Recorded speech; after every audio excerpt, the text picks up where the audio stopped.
dropping out of my pocket when I get in my Jeep. Hey, Hey, doing, Paul? Yeah, hey guys. Over the years, I think I've been through more phones than.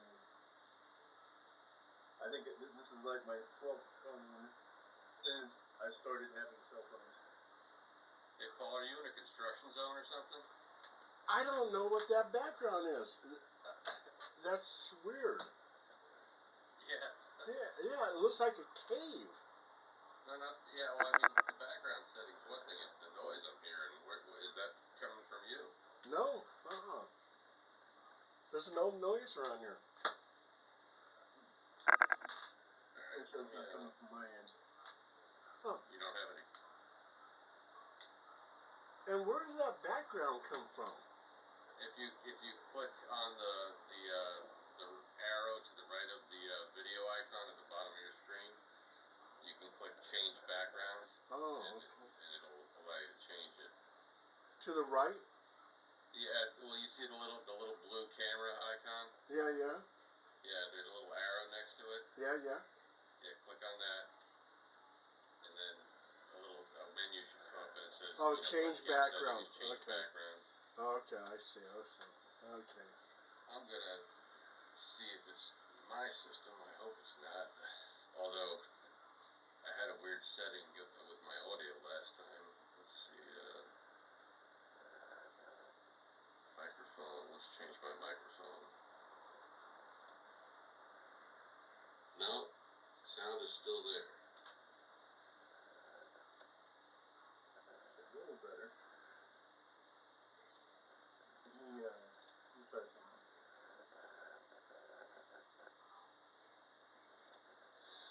I don't think it's coming from my end.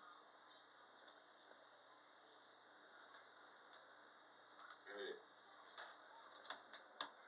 I'm gonna go ahead and close this, and I'm gonna send you another meeting request, Paul, if you can forward it. Okay. Oh wait, did the sound just go away? Yeah, I think it did. I think it's my fan.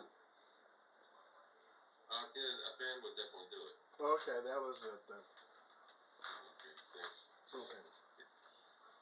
When I was shooting documentaries and pro wrestling and stuff like that, whenever we did interviews, we actually turned off the air conditioning in the room. Yeah. Because the microphones were so sensitive that they would pick up the air conditioning. So we could only talk for like 30 minutes before the room got hot. Have to stop, take a break, cool it down again.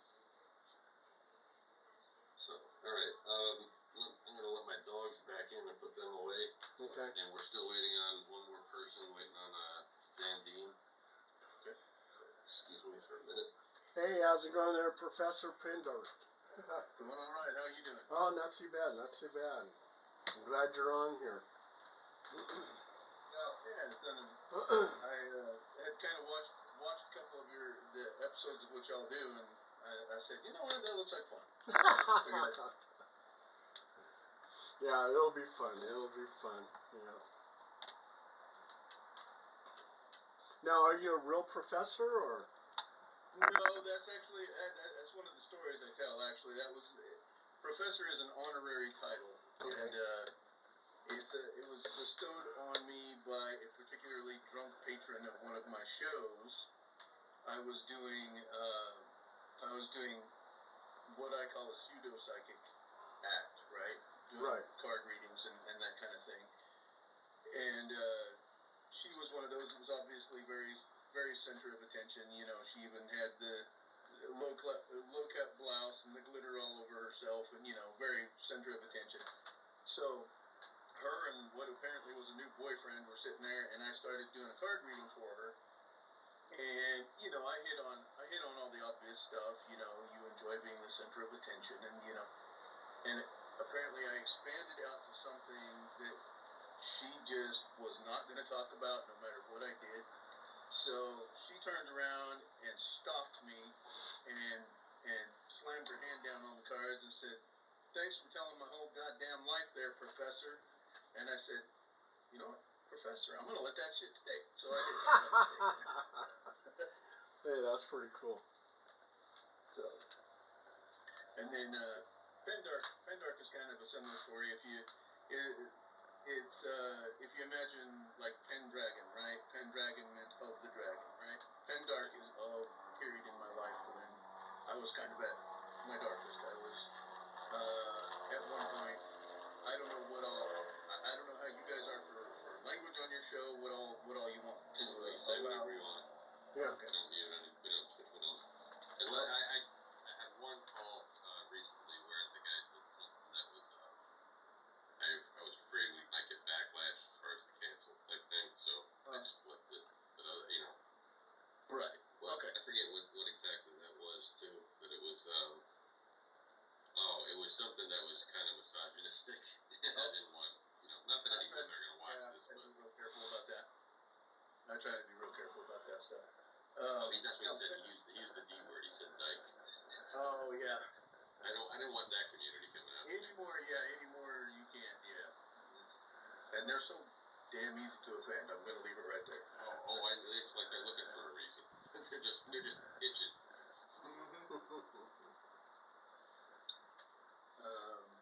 Yeah. Sorry to interrupt you.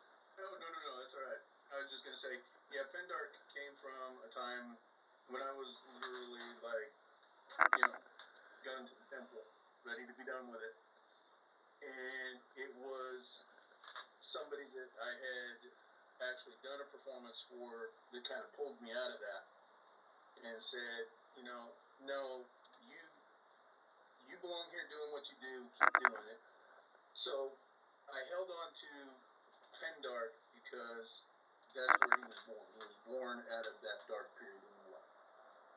And then, like I said, the professor thing was the honorary, drunken fit title that was handed to me. So I said, you know what, I'll just keep that too. Why not? There's a new movie I just saw recently called Late Night with the Devil. I think it was the title. Have you heard of that? It sounds familiar. Relatively new movie. It's a story about it's fake, right? But they make it look real. And so the premise is that sometime in 1978, one of the late night talk shows had a guest and actually conjured up the devil on live television. Oh, okay. But they did it really well because like the costumes, the suits, the little flash screens between the "We'll Be Right Back" and the music. I mean, it was spot on for the time period. They really had it, and they made this character.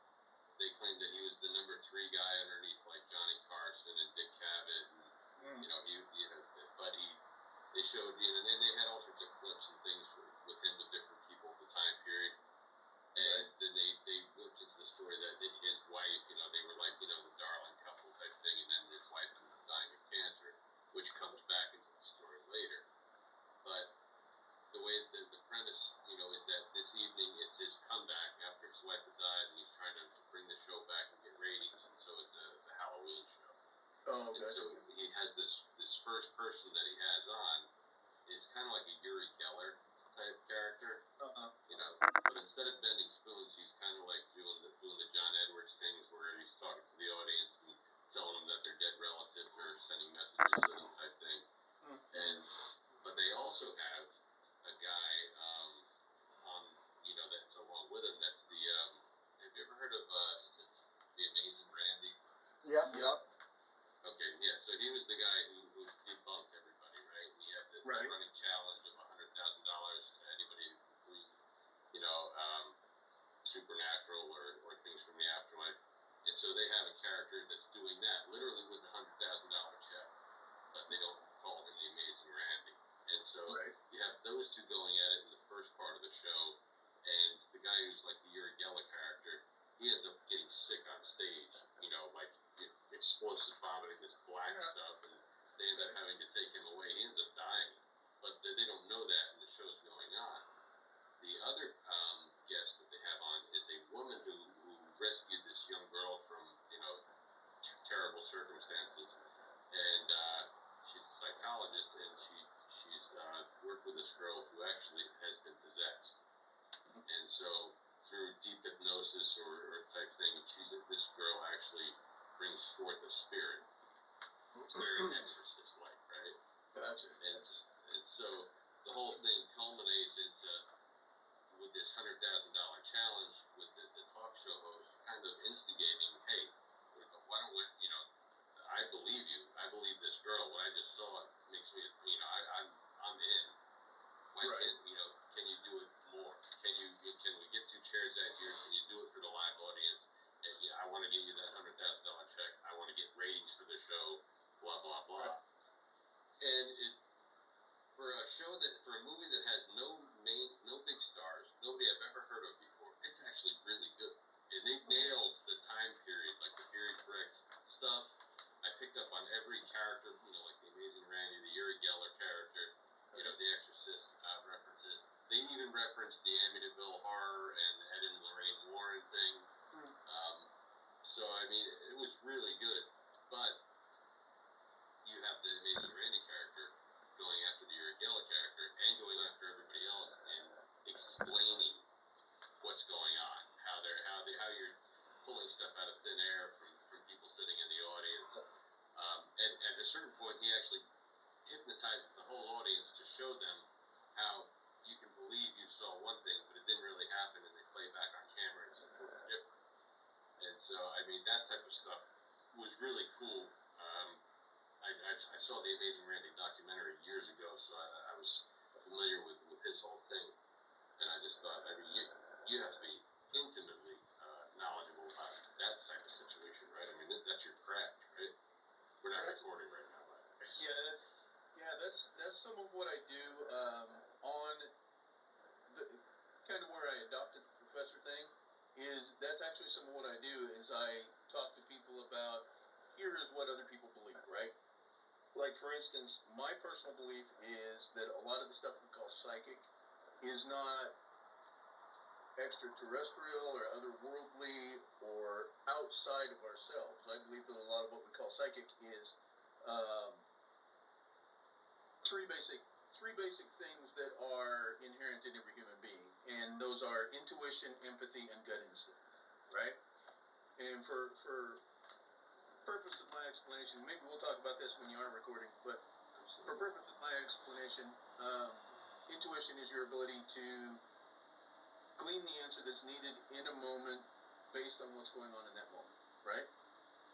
Empathy is your ability to feel the emotions of a moment and draw on those emotions to give the answer that's needed.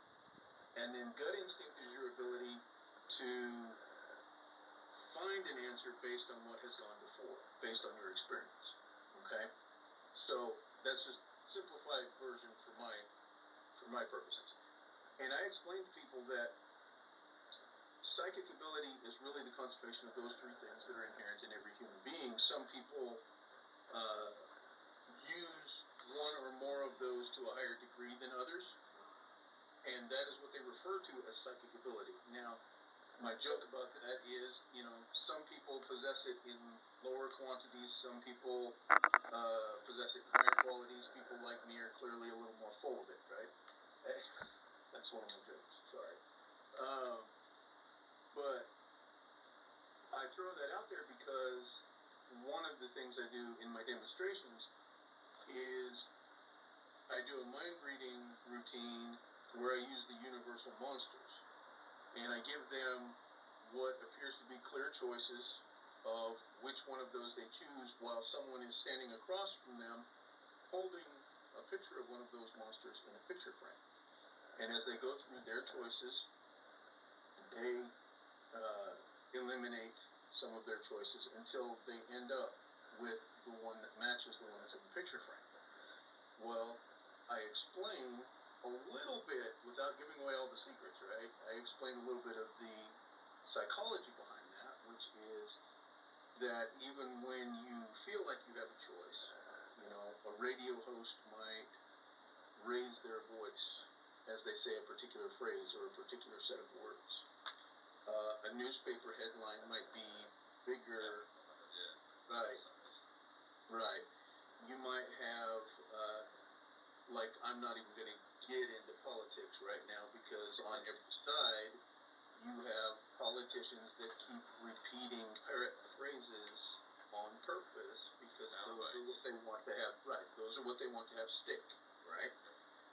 So I go through and I explain to people this is the method of a magician doing the same thing, right? This is a magician showing you that you can be manipulated. So now use that in your everyday life and go out and remember that headline the next time you read it. Remember the paragraph right under that headline. Remember what the guy is saying on the radio. Listen a little closer to what the newscaster is saying, right? And use that in your daily life. Now, that kind of falls under some of what, like what Penn and Teller were doing, right? They would reveal some of the old magic from the 1800s, right?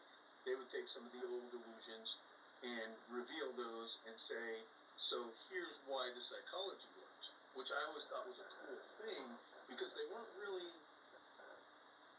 people say, well, they're giving away the secrets of magic, so doesn't that discourage people from doing magic? Well, no. And I have stories about that too. But anyway, we'll get into all that as we get going here. Well, I was just watching Penn and Teller. Is that Fool Me? What's the name of that show they did? Where the other guys?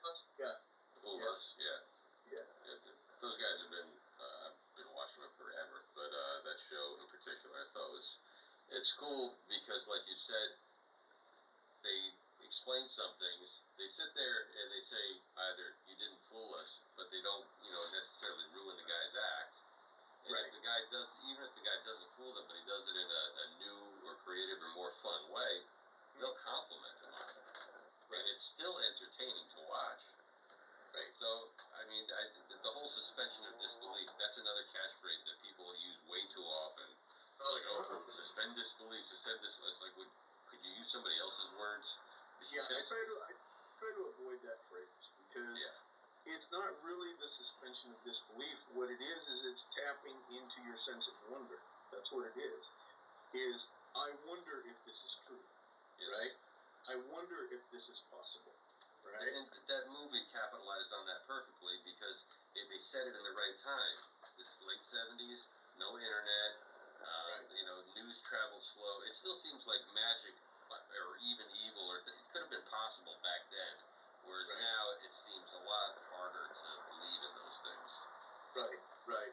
And I don't know, I haven't decided exactly how good or bad I think that is. I think we are a little more savvy than we used to be, but at the same time, we are.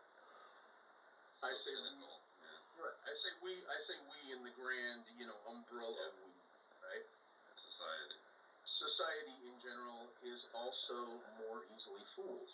I mean, I don't remember anyone in our generation ever having to be told not to eat laundry detergent. Right? I don't remember anybody telling me that yeeting out of a moving car around telephone poles was a bad idea. I don't remember anybody having to tell me that, right? And now you got people doing it on purpose on the internet.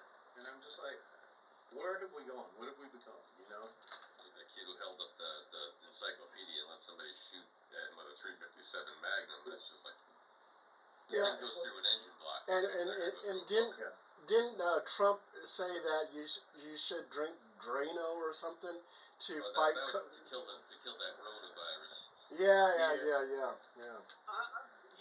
And then people are saying he said it a certain way, and I'm pretty sure that I remember the clip, and he didn't say it the way they're saying he said it. I don't know. It's just. I think what he said was doesn't bleach or drain. Oh, bleach.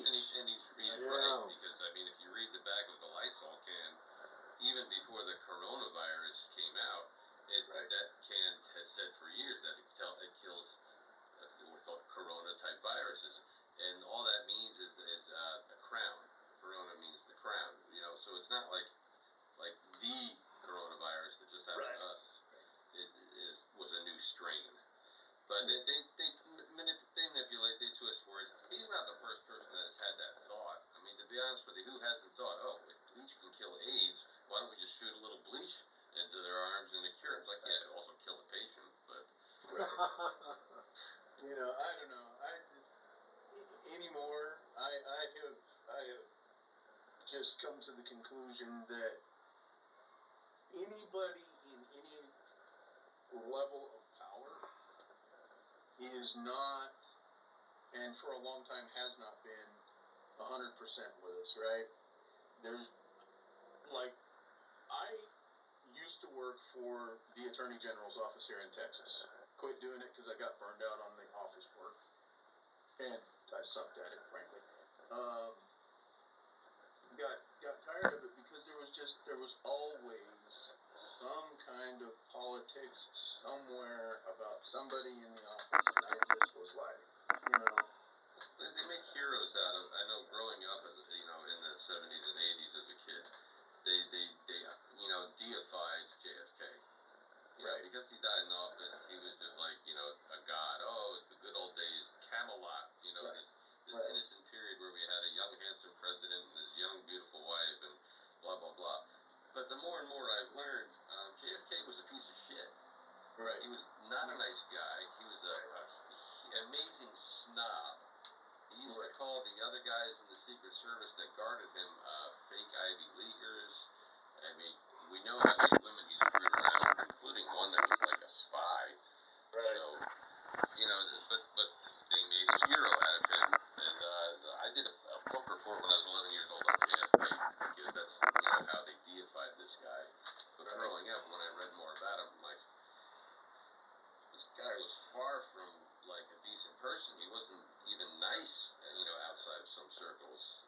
Not to say that like LBJ was any nicer. I heard he was a piece of shit too. He was a big guy, and he made the chairs on the opposite side of the Oval Office desk lower, so that anybody who came in was automatically he was looking down on. Right. So I think in order to be a politician, you have to have a little scumbag in you. It's just at least a little bit. And it's funny because I've actually had people tell me that I should try and run for office, and I'm like, oh hell no. Oh hell no. I may have some good opinions about some stuff. I may have some good, knowledge about what goes on down here in Main Street, but oh hell no.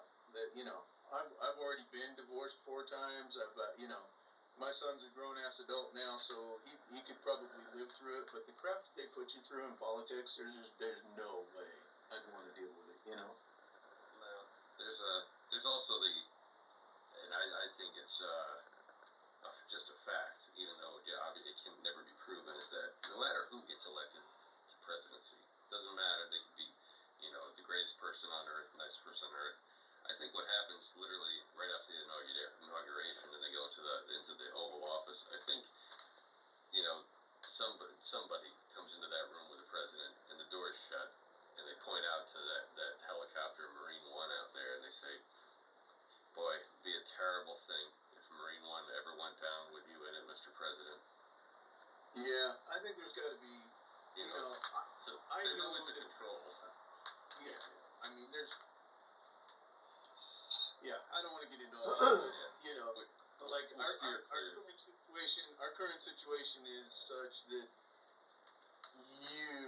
not a damn one of those people is in control. But anyway. I think it's been arranged. I'll go even further than that. I think every couple of years they just hand it off to each other. It's kind of. I think the Kerry thing, like they put Kerry up against Bush the second. It's like, what kind of choice is that? They both went to the same school. They were both part of the same secret society. So I got this guy who I'm not crazy about, or this guy who I'm not crazy about. Right. Those are my choices. And it's funny that that's where I've been since I started paying attention to politics, right? My first major, paying attention, ready to vote, do my thing, was Bill Clinton, right? Yeah, right.